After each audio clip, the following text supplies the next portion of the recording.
ZEE5 ಇರುವಾಗ ನೀವು ನಿಮ್ಮ ನೆಚ್ಚಿನ ಶೋಗಳನ್ನ ಎಂದಿಗೂ ಮಿಸ್ ಮಾಡಿಕೊಳ್ಳುವುದಿಲ್ಲ. ಅದು ಸಂಪೂರ್ಣ ಉಚಿತವಾಗಿ.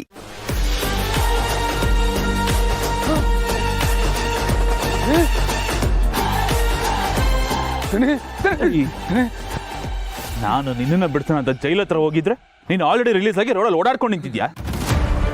ಯಾವಳ ಲೇಡಿ ಅಂತ ಬಿಡ್ತಿದ್ದು? ಯಾರೋಳು ದಣಿ? ಅದು ಯಾರೋಳು? ದಣಿ ನನ್ನ ಹೆಂಡ್ರು ದಣಿ. ಇನ್ನಾಗಿದ್ದಾಗ ನಿಮ್ಮನ್ಗೆ ಫೋನ್ ಮಾಡಿ ಕಾಡ್ದೆ ಬೇಡ್ದೆ ಬಿಡ್ಸಿ ಅಂತ ನೀವು ಮನ್ಸಿಗೆ ಹಾಕಲ್ಲ. ಆಮೇಲೆ ನನ್ನ ಹೆಂಡ್ತಿ ಯಾರ್ದೋ ಕೈಯೋ ಕಾಲೋ ಹಿಡ್ದು ಬಿಡ್ಸೋದು ದಣಿಯರ. ಹೆಂಡ್ತಿ ಬಿಡಿಸದ್ಲ? ಹೆಂಡ್ತಿ ಕೈಲಿ ಬಿಡಿಸ್ಕೊಂಡಿದ್ಯಾ? ನಾನು ಊರಿಗೆ ಹೋಗಿ ನೆಮ್ಮದಿಯಾಗಿ ಜೀವನ ಮಾಡ್ಬಿಡ್ತಿದ್ದೀನಿ. ಕಾಲಕ್ಕೆ ಬೀಳ್ತೀನಿ, ಹಂಗ ಊರಿಗೆ ಹೋಗಿ ತೆಗ್ಕೊಂಡ್ಬಿಡ್ತಿದ್ದೀನಿ. ಅವತ್ತು ನೀನು ಮಾತಾಡಿದ ಮಾತಿಗೆ ನಿನ್ನ ಸಿಗದಾಕೋಷ್ಟು ಕೋಪ ಬಂದಿತ್ತು. ಆದ್ರೆ ಈಗ ನೀನ್ ಆಡ್ತಿರೋ ನೋಡಿದ್ರೆ ಪಾಪ.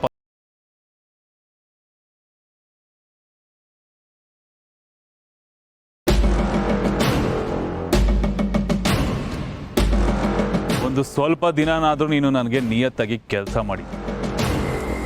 ಅದಕ್ಕೆ ಇದು ತಗೋ ನೋಡು, ಇದ್ದೇ ಲಾಸ್ಟ್.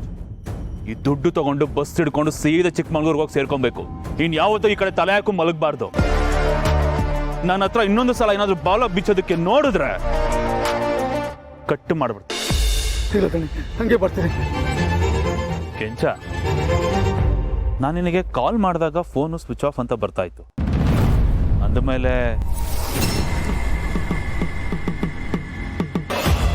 ಈ ಫೋನ್ ಯಾರ್ದು?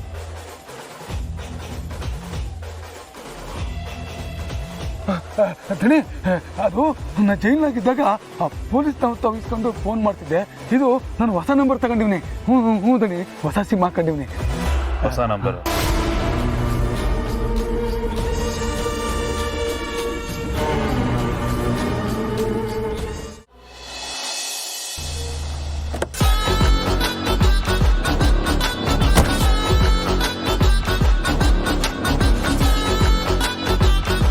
ನಿಮಗೆ ಮಾತಾಡಿದ ದುಡ್ಡು ಸರ್ ಕರೆಕ್ಟಾಗಿದೆ ಅಂತ ಒಂದ್ಸಲ ಚೆಕ್ ಮಾಡ್ರು. ಸರ್ ನಾನೇ ಕೌಂಟ್ ಮಾಡಿದ್ದೀನಿ ಸರ್, ಕರೆಕ್ಟಾಗಿದೆ ಸರ್. ನಾನು ವ್ಯವಹಾರದಲ್ಲಿ ಯಾರನ್ನೂ ನಂಬಲ್ಲ. ಕಾರಿಗೆ ತೊಗೊಂಡೋಗಿ ಚೆಕ್ ಮಾಡ್ರು.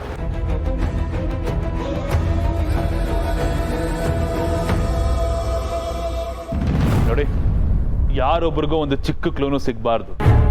ಸಿಕ್ತು ಅಂದರೆ ನಿಮ್ಮ ರಿಲೇಷನ್ಶಿಪ್ ಇಲ್ಲಿಗೆ ಕಟ್ ಆಗುತ್ತೆ. ಆಮೇಲೆ ನೀವು ಎಷ್ಟೇ ಕೊಡ್ತೀನಿ ಅಂದ್ರೂ ಏನೇ ಸರ್ಕಸ್ ಮಾಡಿದ್ರು ನನ್ನ ಕಡೆಯಿಂದ ಒಂದು ಚಿಕ್ಕ ಇನ್ಫಾರ್ಮೇಷನು ಸಿಗಲ್ಲ. ಡೋಂಟ್ ವರಿ ಸರ್, ಈ ವಿಷಯ ಎಲ್ಲೂ ಲೀಕ್ ಆಗಲ್ಲ. ನಮ್ಮ ಬಾಸು ಸ್ಟ್ರಿಕ್ಟಾಗಿ ಹೇಳಿದ್ದಾರೆ, ಅವ್ರಿಗೆ ಯಾವುದೇ ತೊಂದರೆ ಕೊಡ್ದಾಗೆ ಅಮೌಂಟ್ನ ತಲುಪಿಸು ಅಂತ. ಗುಡ್. ಸರಿ, ನೀವು ನೋಡಿ. Okay sir.